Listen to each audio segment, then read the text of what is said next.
ঝরছে বৃষ্টি, টানা বর্ষণে প্লাবিত ফিলিপাইনের রাজধানী ম্যানিলা, বিপর্যস্ত জনজীবন। তারপরেও কাজের তাগিদে থেমে নেই কর্মমুখী মানুষের পথ চলা। মৌসুমী বৃষ্টিতে তলিয়ে গেছে বিভিন্ন সড়ক, উপচে উঠেছে সুয়ারেজের পানি, সব মিলিয়ে চোখ রাঙাচ্ছে বন্যা। গতকাল বিকেলে বৃষ্টি শুরু হলেও এখনো ঝরছে, চারদিকে হু হু করে বাড়ছে পানি। এমন চলতে থাকলে ভয়াবহ বন্যা দেখা দেবে। এক রাতের বৃষ্টিতে মারিকিনা নদীর তীর ভেঙে বন্যার শঙ্কা জেগেছে। ঝুঁকি বিবেচনায় বন্ধ করে দেওয়া হয়েছে ম্যানিলা ও আশপাশের প্রদেশগুলোর স্কুল ও সরকারি অফিস। নদীর তীরবর্তী নিচু এলাকার 23,000-এর বেশি মানুষকে দ্রুত সরিয়ে নেওয়া হয়েছে।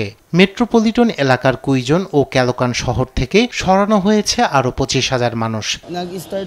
নিচু এলাকার বাসিন্দাদের সরিয়ে নিতে সর্বোচ্চ অগ্রাধিকার দিচ্ছি আমরা। বেশ কয়েকজন নিখোঁজ রয়েছে, তাদের উদ্ধারে অভিযান চলছে।